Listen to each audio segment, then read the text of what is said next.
Ici Sud Radio. Les Français parlent au français. Je n'aime pas la blanquette de veau. Je n'aime pas la blanquette de veau. Sud Radio Berkov dans tous ses états. Et qui aime, à votre avis, les zones à faible émission? Là, vous allez me dire, c'est quoi les zones à faible émission? Eh ben, on va en parler tout de suite parce que c'était réservé. Et oui, il y avait un problème de population. Il y a, vous savez, ce que disait Orwell, tous les hommes sont égaux, mais il y en a qui sont plus égaux que d'autres. On va vous en parler tout de suite. Sud Radio Berkov dans tous ses états, le fait du jour. Contravention, allez, pas de discussion, allez, exécution, allez, je connais le métier. Voilà Bourvil, la tactique du gendarme, contravention, exécution, etc.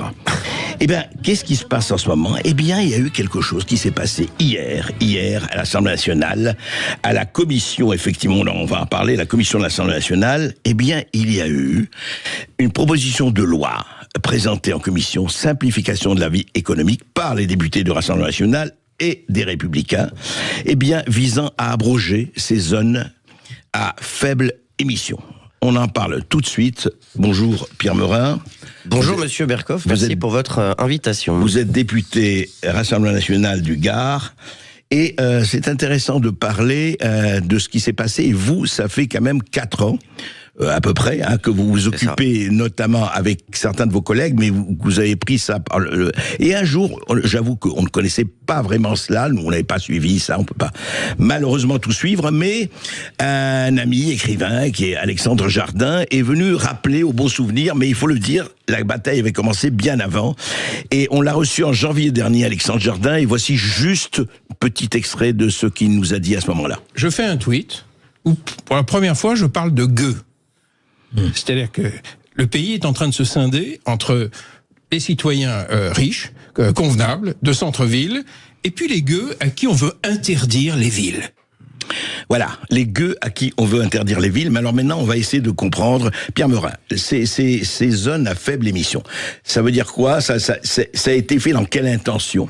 Comme l'enfer est bavé de bonnes intentions, donc vous allez nous expliquer. Et qui fait l'ange fait la bête d'ailleurs. Merci beaucoup pour votre invitation sur ce sujet qui me tient à cœur depuis longtemps. Je demande la suppression des ZFE toute la sainte journée depuis 3 ans.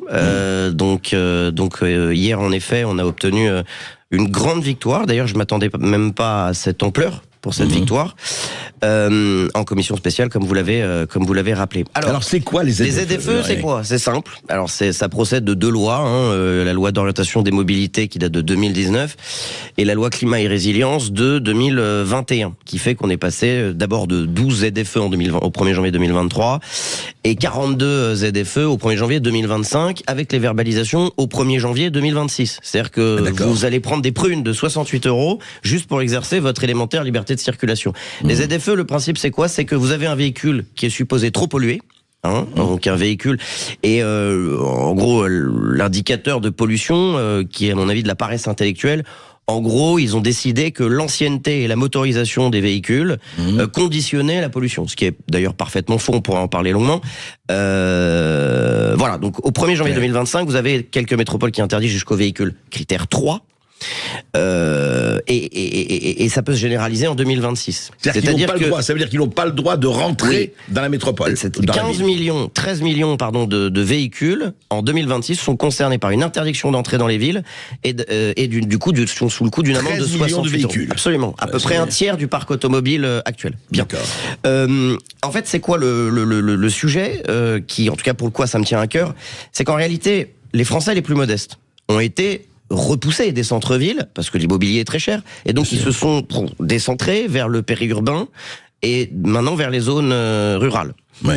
Le mouvement inverse, une politique d'aménagement du territoire catastrophique, qu'on appelle la métropolisation, où en fait tous les services ont été concentrés dans les métropoles.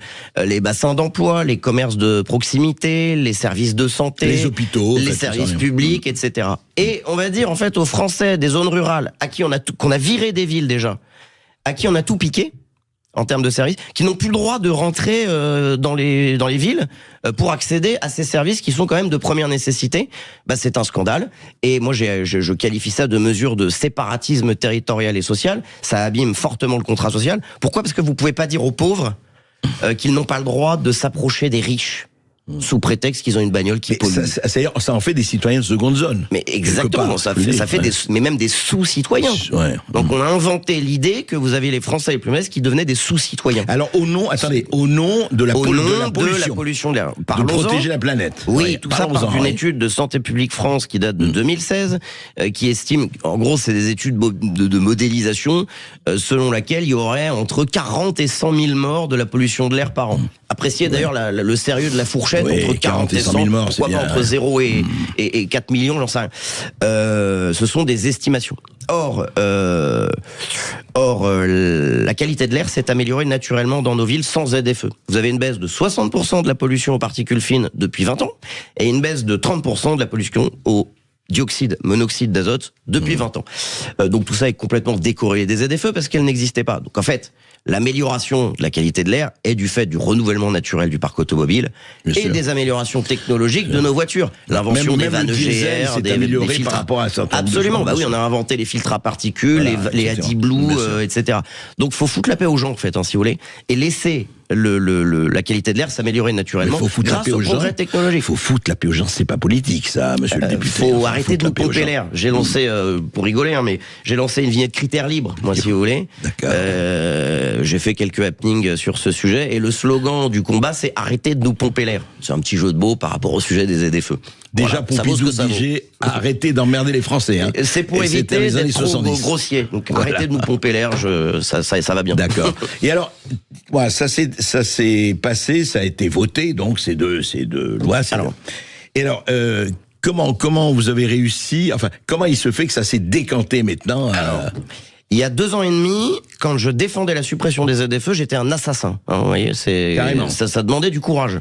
Bah oui, parce que 40 000 morts de la pollution, donc en fait j'étais limite le mec qui tue 40 000 personnes par an, si vous voulez. Crime contre l'humanité, quoi. Presque, c'est quasiment ça. C'est ce qui m'a été reproché par tout le bloc central et la gauche. Voilà.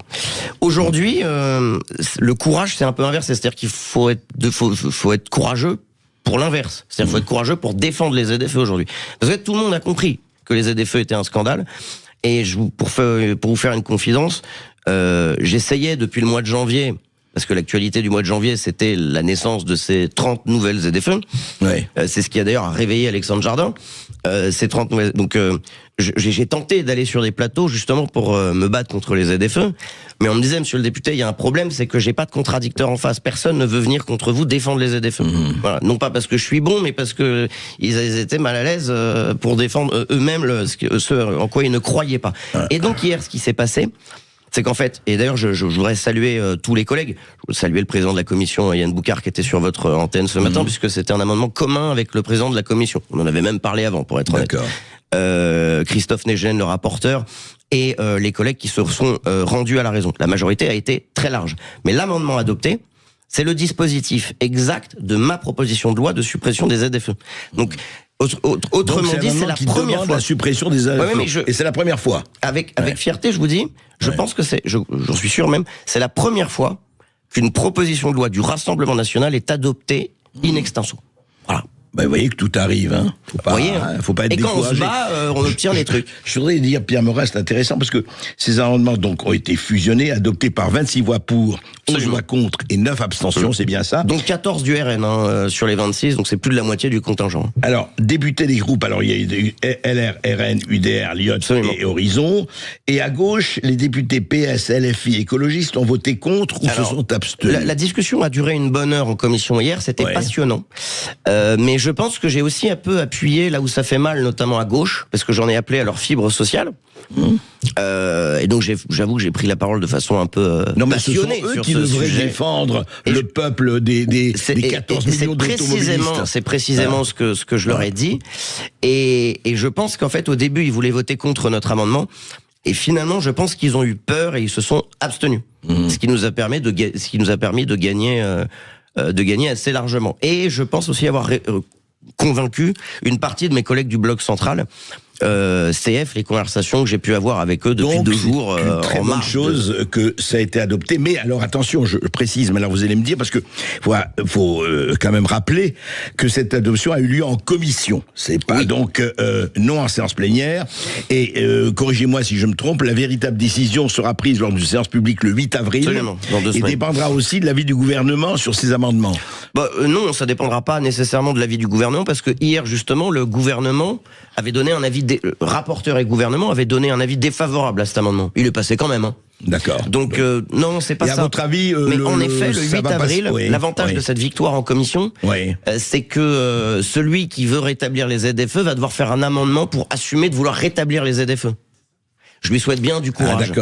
Vu la majorité d'hier, je ne présume pas des majorités qui peuvent se dégager en séance, mais moi je suis plutôt optimiste parce que j'ai vraiment l'impression que tout le monde s'est rendu à la raison. Oui, Pierre Morin voulait dire là, c'est un point, disons, de droit, et ça veut dire que si aujourd'hui l'Assemblée nationale, elle doit faire poser, enfin quelqu'un poser un amendement qui démolisse l'amendement adopté. C'est-à-dire qu'en gros, c'est très simple, pour rétablir les ZFE, il faut un amendement de rétablissement des ZFE en séance. D'accord. Donc il faut qu'il y ait quelqu'un qui ose défendre les ZFE publiquement en séance publique.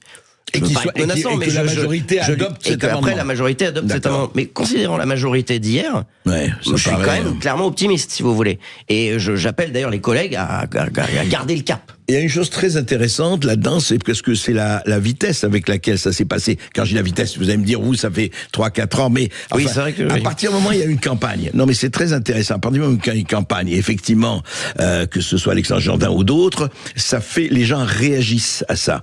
Mais je vais vous dire, moi, quelque chose de médiatique. Mais moi, je l'ai rencontré, Alexandre Jardin, je l'ai encouragé. Je sais. Mais je vais vous dire, quelque chose que vous avez dit qui est vraiment, et que je voudrais faire partager à nos auditeurs. Vous dites, on vous a dit, non, écoutez, monsieur le député, on peut pas vous recevoir parce qu'il n'y a pas de contradicteur. Mais est-ce qu'on ne comprend pas?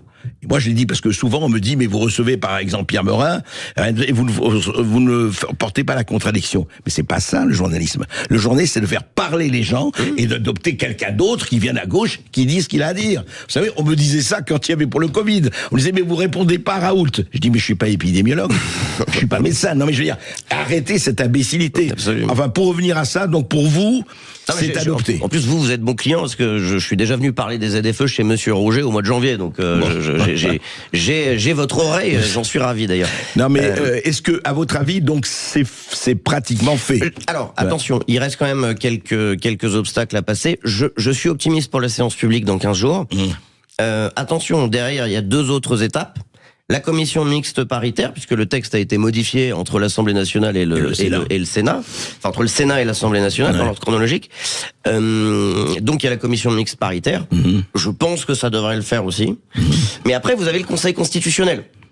Ah oui, qui doit ratifier. Et là, attention, c'est intéressant d'ailleurs parce que le Conseil constitutionnel va être amené sur ce sujet des ZFE à se prononcer sur 2 éléments. Un élément de forme et un élément de fond. C'est est-ce que les ZFE est-ce que la suppression des ZFE est conforme à la Constitution ou pas? Ils vont essayer de regarder si c'est conforme au droit européen. Et je tiens à démanteler cette fake news, si vous voulez. On dit oui, mais non, on peut pas supprimer les ZFE parce que c'est l'Europe qui demande de faire des ZFE. C'est parfaitement faux. L'Europe, dans des directives de 2008 et de 2024, demande aux États d'améliorer la qualité de l'air, mais n'impose pas les ZFE comme moyen d'y parvenir. Et pour le fond, Et pour le fond, ça c'est l'élément de fond. Et l'élément de forme, c'est est-ce que le Conseil constitutionnel va juger ou non que la suppression des ZFE est un cavalier législatif dans le cadre de la loi de simplification de la vie économique. J'ajoute que cette loi, le travail en commission était passionnant. Là, on a vraiment taillé dans l'art, si je puis me permettre. On a supprimé énormément de comités théodules qui ne servent strictement à rien. Vaste programme, ça, travail d'Hercule. Oui, mais pour le coup, j'ai un peu l'impression que pour la première fois, on s'est saisi du sujet de la simplification de façon volontariste. Volontariste. Eh bien, écoutez, c'est bien. De toute façon, Elon Musk vient bientôt en France. Il va continuer le travail de Doge qu'il fait aux États-Unis. Et d'ailleurs, on aimerait avoir peut-être un bon audit général sur ce sujet. Mais si je puis me permettre une petite conclusion en 3 phrases.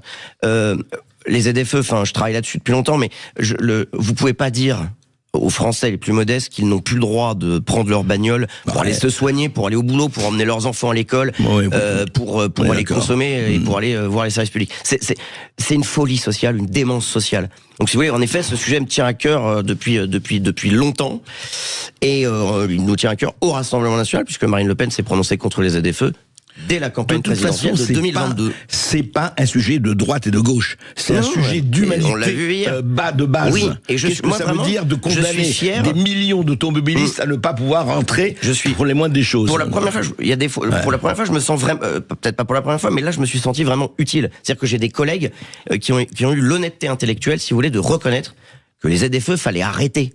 Voilà. Et d'ailleurs, je voudrais les saluer tous. Eh bien, Pierre Meurin, ce n'est qu'un début. Continuez le combat. Merci, monsieur Berkoff.